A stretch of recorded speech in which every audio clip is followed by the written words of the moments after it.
or it should be deposited by online mode or the offline mode, as I told you, designated bank. Moving further, the return TDS return. TDS return shall be filed on quarterly basis. There are 4 quarters in a year, quarter ending from 30th June, 30th September, 31st December, 31st March. And for the first 3 quarters, 1, 2, 3, the time period of 1 month is provided. And for the last quarter, that is 31st March, 2 months is provided for the return. So, why we are discussing the fines and the penalties. Sometimes it happens that TDS is not deposited on time, so there are certain fines and penalties. If late filing fees, if the return is not filed or it is delayed, then fine under section 234E shall be of rupees 200 per day shall be imposed, and it is up to maximum amount of TDS. It is not increased up to the TDS amount. Second is the interest. If you don't pay the TDS or don't deduct the TDS, then we have to pay the interest for that. And the interest amount is depending upon the two situation. The first is if the case is when we are not deducting the TDS, either wholly or partly. If we are not deducting the TDS, then an interest of rupees 1% per month from the date when we are not deducting till the date when we deduct the TDS is charged. The second is when the payment is not made. TDS is deducted, but the payment is not made. Then the interest of 1.5% per month shall be charged from the date when it is deducted till it is deposited. The interest is simple interest. We calculate this by simple interest method. Moving further, these are the certain points which we consider in our offices. We have 2 works in our offices. Either we do the audit work. So in audit work, what we do, we scrutinize the account, check that which account is considered for the TDS. After considering that, calculate the TDS amount, compare that TDS amount with the challan, compare that, check whether return is properly filed, check that whether fines and interest is properly accounted for in the books of accounts. So we have to check these things in the audit. Moving further, we can also file TDS return. We can also file and deposit the TDS. We just have to make up a calculation of the TDS and just log into the www.tnt-nstl.com, and after clicking on the first link just download the challan number 281, and filling the details over here. This is the challan number 281 and filling the details. And the third one is you can also fill that which kind of payment to the contractor, payment to somebody else. So this is also mentioned over there. So after clicking on the proceed button, this thing come, and after checking all the details, you just clicking on the proceed button. Further, it will proceed you to the bank details, and the bank details. After filling the bank details, bank credentials, and confirming everything, you got this thing. This is a challan for the TDS. Moving further, return for the TDS. So you just log in the same site that I told you, and click on the click on the download buttons. After clicking on the download buttons, you got written over there. Written is written over there. So clicking on there, you got this thing. After clicking on this, you just got the pointer circle you. Clicking on there, you got a dialog box open in your computer. Install that thing. Install the utility version. After installing that utility version, you open that utility version. You got this format. This is the return format. After filling all the three of this, you are clicking on the proceed button. After clicking on this proceed button, you will file your return. Ladies and gentlemen, here I am concluding myself and thanking you everybody. You know, it's very difficult to listen. It's very easy to talk, but it's very difficult to listen. So you people are listening to me very carefully, and I'm very pleased to speak in front of you. Hope this information will help you in futures and in your exams, in your offices, everything. So thank you very much, Chennai, for listening. You are very good people. Okay. Thank you.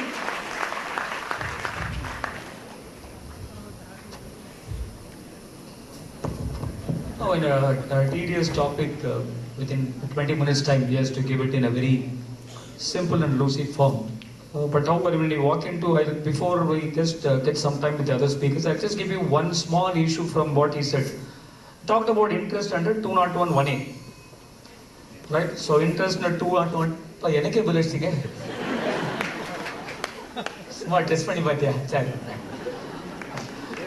Now, he talked about if you don't deduct 1% per month, and if you don't remit 1.5% per month. Now, this is a question for you. I hope the organizers got one prize for them, right? So, whoever gives an answer, only after other two speakers. Now, what will happen? What is the time period for which you have to calculate the interest? I just want you to think of it. It's a very interesting one. 1% per month or part of a month for failure to deduct. If you deduct and make a late remittance, you have to pay 1.5% per month. What is the period for which you have to calculate the interest? So take your time. So we'll now invite Marlene to just take over a very difficult topic, because we also generally try to avoid this topic whenever somebody wants us to speak, because this is what to speak on this closed income post November 8. I'm very eager to listen to her. Let's find out what she talks about on this very, very difficult topic.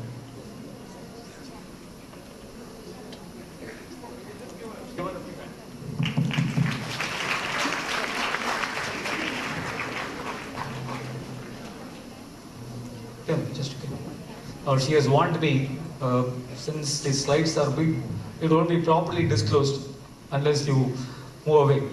So she talks on undisclosed, but she also wants to see it totally. Go ahead.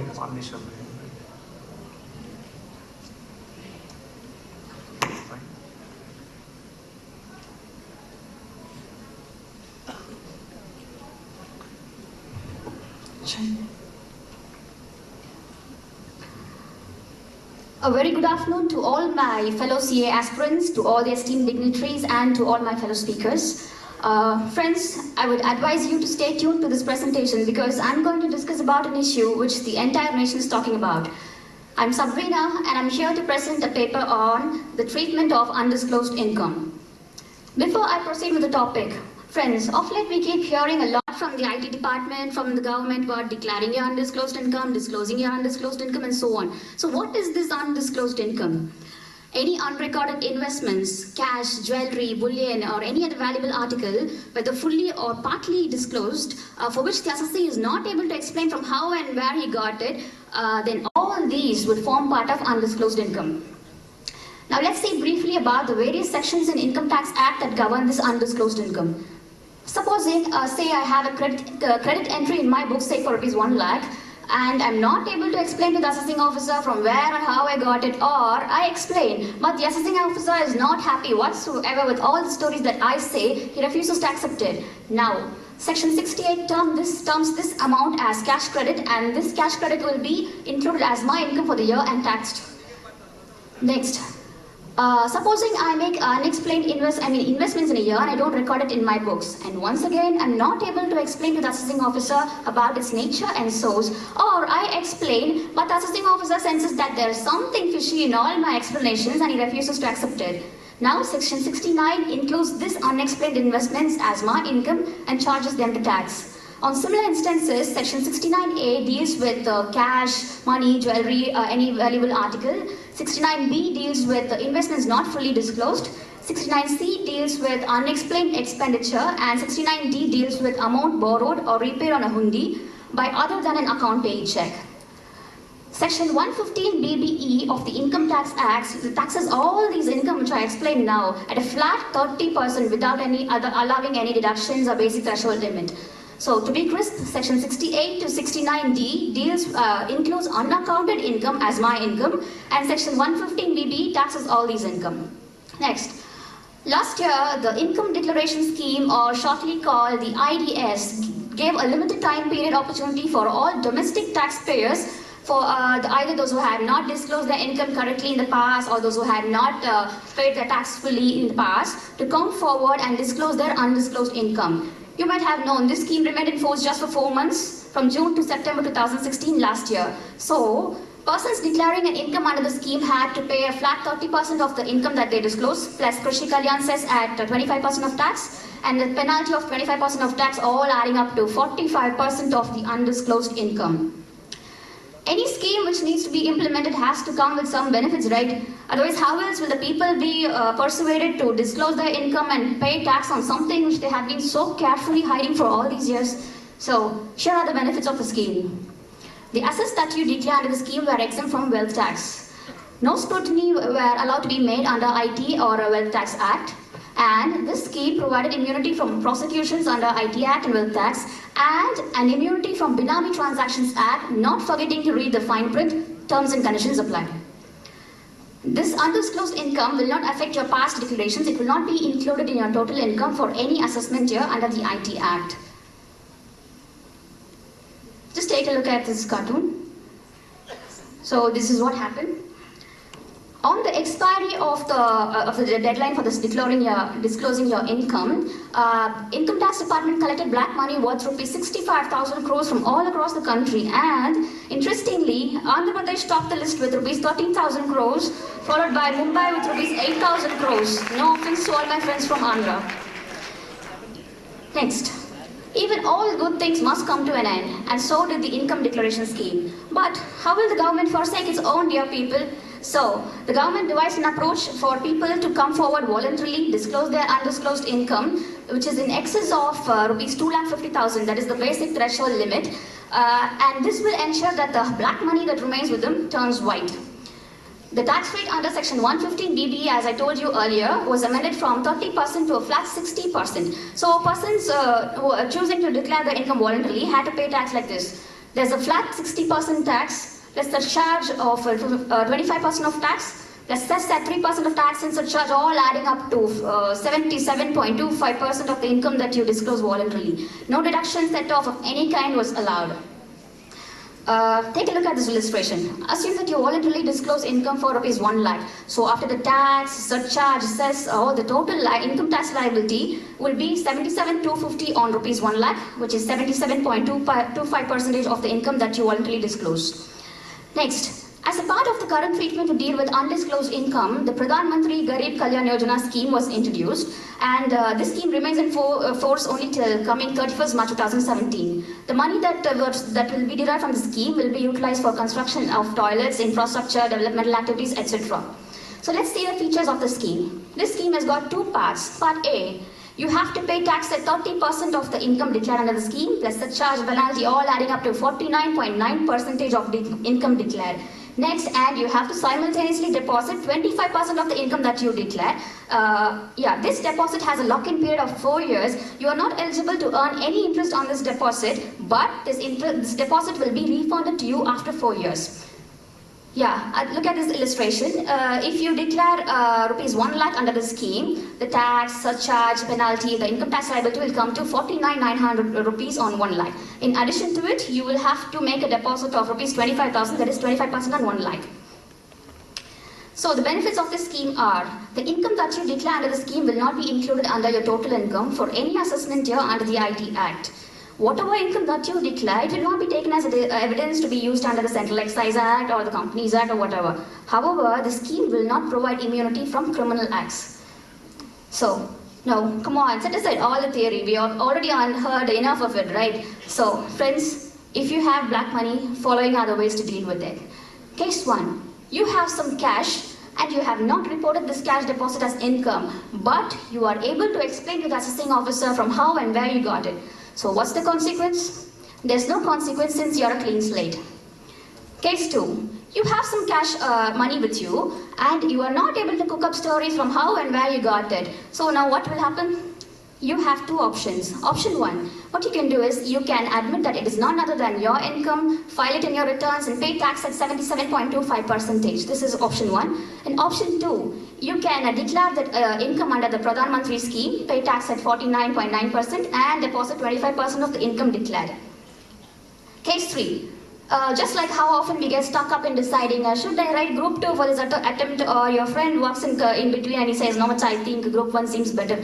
And in the process of making this decision, sadly, you end up skipping that attempt. Case 3. Neither do you voluntarily disclose your income, nor do you opt for the Pradhan Mantri scheme, and the assessing officer determines your income without conducting a search, that is a raid. So what happens? You will have to pay tax at 77.25% of the income that they find, in addition to a penalty of 10% on tax. This is case 3. Case 4. In the process of taking all the safety measures to safeguard all your hidden money, you just forgot to pay the security guard his salary for 6 months. Now this is his chance for revenge, and he goes and informs the IT department. And the IT department knocks your door and they start pulling out all your money. Now what happens? Situation 1.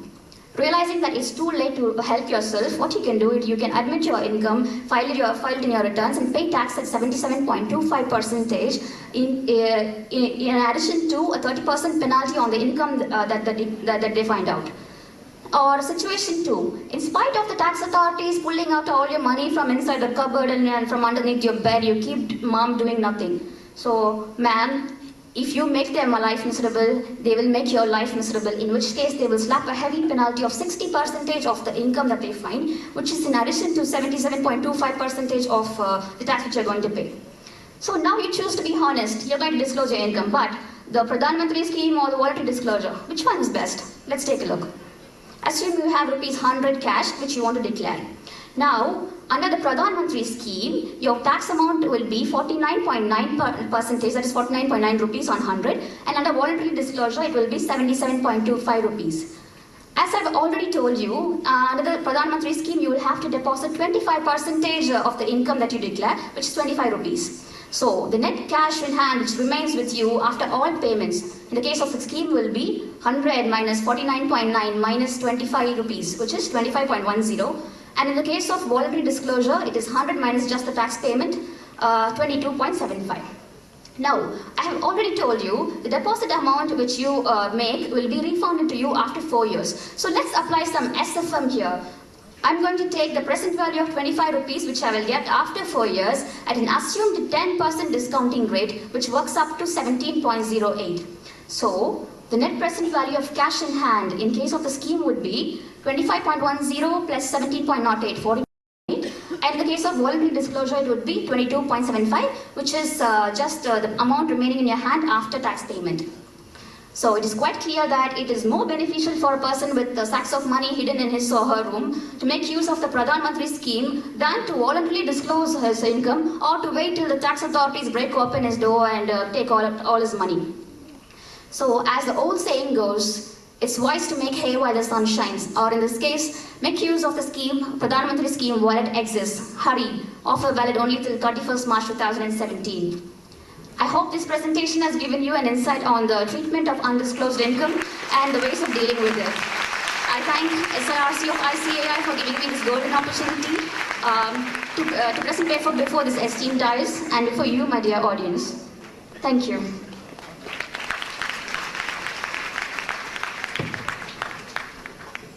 So not only it was a great presentation on undisclosed income, it also seems to be a nice advertisement for the Prime Minister's scheme also. I think the department officials, in case they're sitting here, should be extremely happy. They should put as a brand ambassador.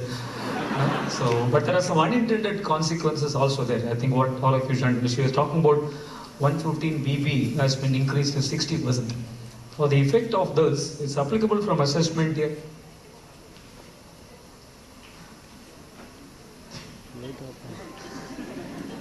Highly am able to see all of you. Now from assessment is 17, 18, it is already made. It's not from the, even though she has put the date, that was the date on which section was amended. Now let's look at a very interesting possible unintended consequence. Some of you would like to go for a nice fat wedding. So immediately some assessing officer can just call you, because what is the total expenditure which you incurred for this marriage? And that could also be taxed at that higher rate, because the section is not only applicable for the deposit which you are talking about. The section applicable to the host of section 68 series of unexplained credit, unexplained expenditure, unexplained investment. The one potential danger, even though there was an unintended consequence, could be there are many expenditure which otherwise would have been suffering 30% tax. I think she made an excellent percentage point. The 30 has become 60. That is not only for the deposit you have made in this November 8th to December 30th period. It's applicable for all provisions. Therefore, we are, as a professionals and as a part of your assisting our team, we all are for an exciting times for assessment year 2017-18. But one area from assessment year 2002-3 has always been exciting was the transfer pricing. It's a very, very tough topic. In fact, I'm extremely delighted to find some extras taking up a topic on transfer pricing, because it's very, very complicated. Neither us understand nor the assessing officers understand, primarily because of the fact that Now, it's just a question of, just to take a simple example. What we are trying to show here is that I buy apple for 10. Somebody else is buying apple for 15. Now the department is asking why there is a difference. Now we have to show by some methodology that the underpricing or overpricing is justified. So just a question of fact. I'm also eager to wait. What's your name? Didn't get your name. Avina, please go ahead.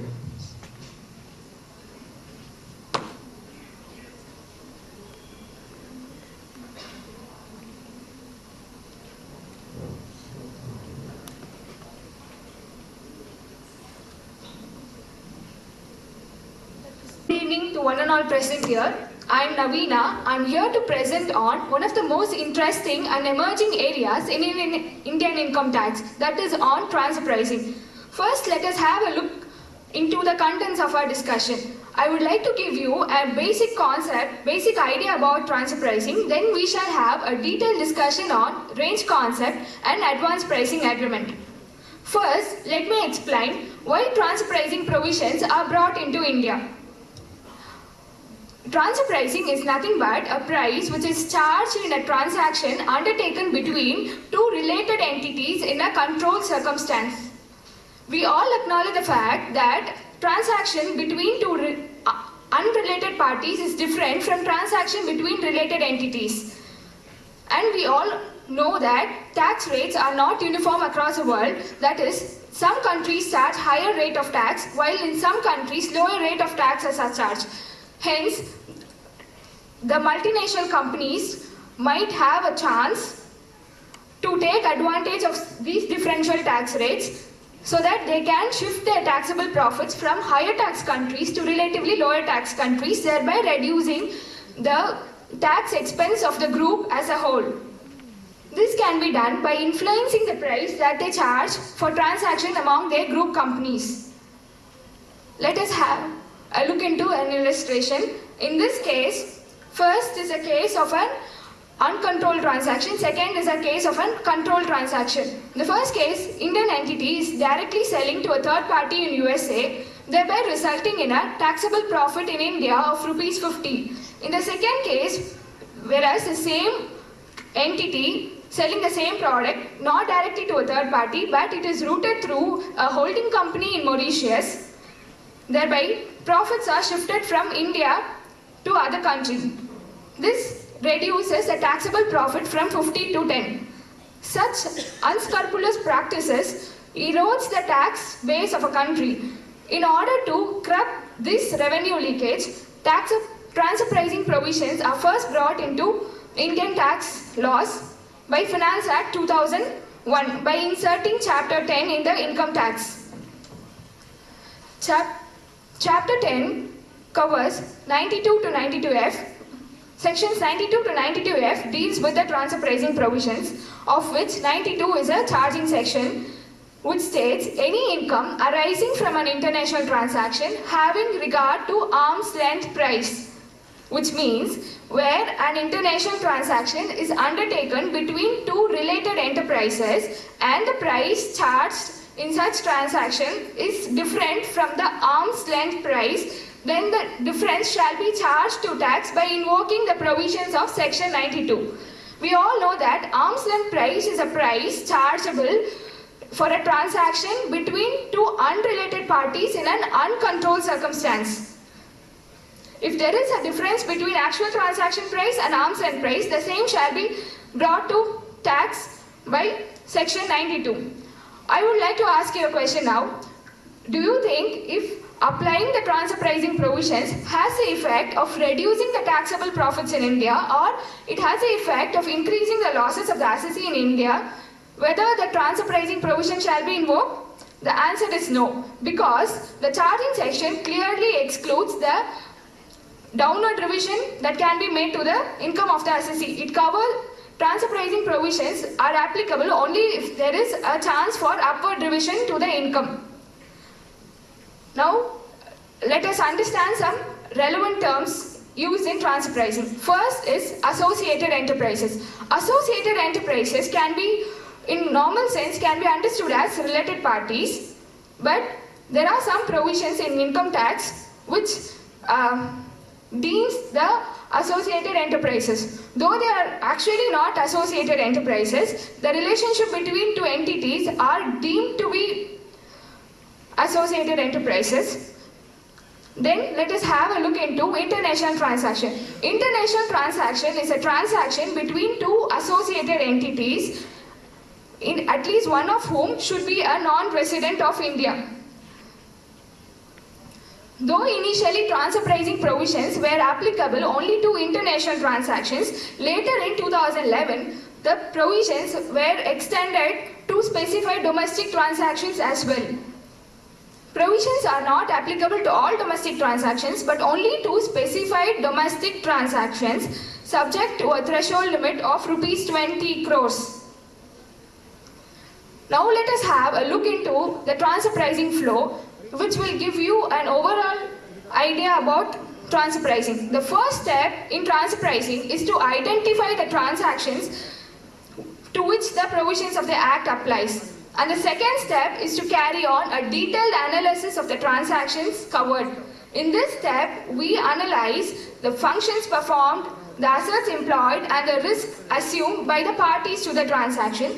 This step is very important because the consideration charged in a transaction is greatly dependent on the functions performed and the risk assumed by the parties to the transaction.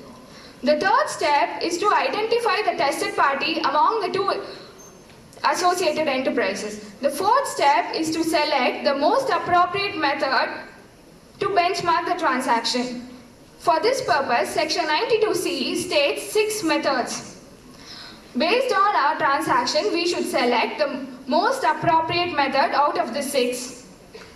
And the next step is to identify the comparable companies or comparable transactions based on which we will compare our transaction. The final step is to maintain a detailed documentation. Let us have a look into the transfer pricing methods. There are 6 transfer pricing methods ranging from cup method to